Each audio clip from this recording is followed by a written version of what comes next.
So welcome back students to my video. Students, आज के इस वीडियो में हम पढ़ने जा रहे हैं पिट्स इंडिया एक्ट ऑफ 1784, जो हम लोग एम लक्ष्मीकांत का हिस्टोरिकल बैकग्राउंड चैप्टर पढ़ रहे थे। फर्स्ट चैप्टर है जो कि हम लोग पढ़ रहे थे यूपीएससी का, एम लक्ष्मीकांत का हिस्टोरिकल बैकग्राउंड हम लोग पढ़ रहे थे। इससे पहले रेगुलेटिंग एक्ट आया था। पिट्स इंडिया एक्ट के पहले रेगुलेटिंग एक्ट आया, अमेंडिंग एक्ट आया, उसके बाद पिट्स इंडिया एक्ट आया। हम लोग रेगुलेटिंग और अमेंडिंग एक्ट दोनों पढ़ चुके हैं। आज की बारी है रेगुलेटिंग एक्ट की, सॉरी पिट्स इंडिया एक्ट की। पिट्स इंडिया एक्ट हम लोग आज पढ़ेंगे। पिट्स इंडिया एक्ट कब आया था? 1784 में आया था। नाम से पता चल रहा है, पिट्स इंडिया एक्ट ऑफ 1784। देखते हैं पहला सिग्निफिकेंस क्या है। The company status in India were the first time called British positions in India.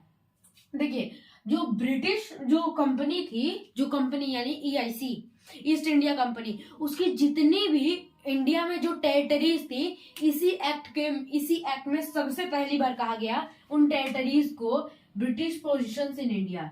जो फर्स्ट जो मतलब कि जो आपकी टेरिटरीज थी कंपनी की, उनको पहली बार कहा गया कि ये ब्रिटिश पोजीशंस इन इंडिया है। ओके, इसके और सिग्निफिकेंस सेकंड है, British government was given supreme control over companies affairs and administration. अब देखिए, जो ब्रिटिश गवर्नमेंट थी, उसको क्या कर दिया गया, जो कंपनी के जो जितने भी अफेयर या फिर एडमिनिस्ट्रेशन थे ना, उसका सुप्रीम कंट्रोल ब्रिटिश गवर्नमेंट को दे दिया गया। कंपनी थी, कंपनी के जो जितने भी अफेयर्स हुआ करते थे या फिर एडमिनिस्ट्रेशन, कैसे वो कर रहे हैं एडमिनिस्ट्रेशन, उसका सुप्रीम कंट्रोल दे दिया गया ब्रिटिश गवर्नमेंट को। किसको दे दिया गया? ब्रिटिश गवर्नमेंट को। ओके, आई होप आपको इतना समझ में आया होगा। आगे है फीचर्स। अब इस एक्ट के क्या क्या फीचर्स हैं? इस एक्ट का पहला फीचर है, देखिए इसमें फीचर्स, पहली बात हम लोग फीचर्स देख रहे थे, तो इसमें और एक चीज पहले नोट करने को क्या, देखिए इस distinguished between commercial and political function of company. अब ये जो कंपनी थी, कंपनी के देखिए पॉलिटिकल वर्क कुछ और होते थे, कमर्शियल वर्क कुछ और। पॉलिटिकल में क्या आ जाता था, कैसे शासन करना है, प्रशासनिक, एडमिनिस्ट्रेशन, इन सब का बारे में बात होता था। कमर्शियल में हो गया मतलब कि कितना मुनाफा हुआ, यहाँ से वो टैक्स ले लिए, इतना ले लिए, ये सब आता था कमर्शियल में। तो इन दोनों जो कंपनी थी, कंपनी जितना भी ये वर्क कर रही थी, कमर्शियल और पॉलिटिकल, दोनों को सेपरेट में अलग अलग कर दिया गया, अलग अलग कर दिया। Commercial work, political work. Commercial work में क्या था, allowed court of director, COD मतलब court of director, to manage the commercial affairs.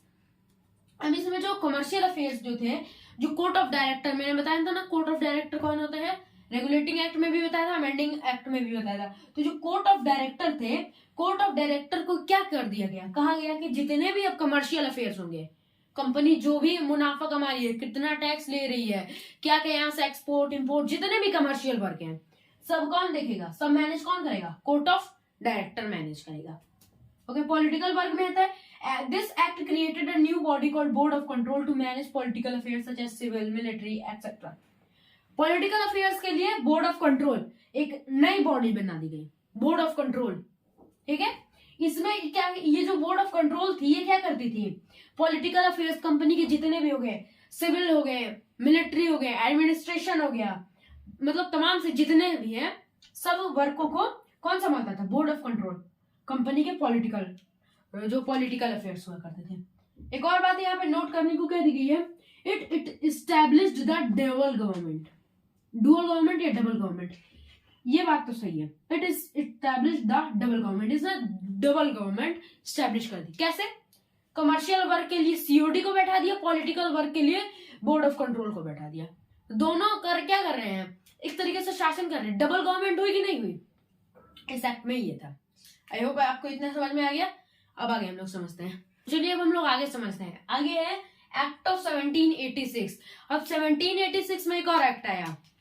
अब ये एक्ट क्या था, देखिए, in 1786 Lord Cornwallis was appointed as the governor general of Bengal. He placed two demand to accept that post, VIZ। Okay, देखिए in 1786 Lord Cornwallis, देखिए जो Lord Cornwallis थे, ये कमांडर इन चीफ थे। ये पहले गवर्नर जनरल तो बाद में बने, पहले ये कमांडर इन चीफ थे अपनी जो ब्रिटिश सेना थे उसमें। तो एक बार क्या हुआ, ये गए लड़ने अमेरिकी सेना से, अमेरिकी सेना ने इनको हरा दिया। अब ये भागे भागे वापस आए, कमांडर इन चीफ है। उन्होंने कहा, तो ब्रिटिश गवर्नमेंट ने कहा इनसे, लॉर्ड कॉर्नवालिस से, कि चलो तुम वैसे भी अभी कुछ नहीं कर रहे हो, अभी हार के आए हो अमेरिका से कम तुम गवर्नर जनरल ऑफ बंगाल बन जाओ। तो उन्होंने कहा, मैं 2 शर्तों पे मैं 2 शर्तों पे गवर्नर जनरल ऑफ बंगाल बनूंगा। तो कहा वो कौन कौन सी शर्तें हैं? तो देखिए 2 शर्तें कौन कौन सी है। He should be given power to override the decision of council in special cases.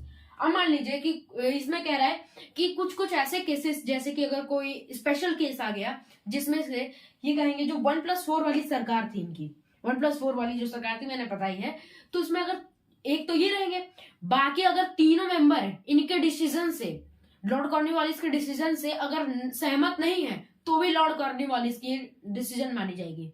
उन्होंने कह दिया कि मुझे ऐसी पावर चाहिए कि अगर कोई स्पेशल केसेस है, अगर मैं कोई डिसीजन ले रहा हूं और मेरे डिसीजन से ये जो 3 मेंबर्स हैं ये अगर सहमति नहीं दे रहे हैं तो भी मेरे डिसीजन को माना जाएगा। लॉर्ड कॉर्नवालिस ने कहा चलो ठीक है, ये भी मान लेंगे। He would be commander in chief. अब देखो, हम मिलिट्री वाले आदमी हैं, हमको चाहिए कमांडर इन चीफ वाली पोजीशन। इन्होंने कहा कि हमको कमांडर इन चीफ भी रहना है, तो इन्होंने कहा ठीक है चलो तुम जाओ, कमांडर इन चीफ भी रहोगे। इन्होंने, अंग्रेजों ने दोनों शर्तें इनकी मान ली और इनको गवर्नर जनरल ऑफ बंगाल भी बना दिया। ओके, आप लॉर्ड कॉर्नवालिस के बारे में पढ़े होंगे क्लास 8 में, इसके 10th में, इन समय आया होगा। ओके, तो आज के इस वीडियो में बस इतना ही। अगर आपको वीडियो पसंद लगे तो लाइक कीजिए, शेयर कीजिए, सब्सक्राइब कीजिए। मिलते हैं हम लोग अगले वीडियो में, तब तक के लिए बाय, थैंक यू।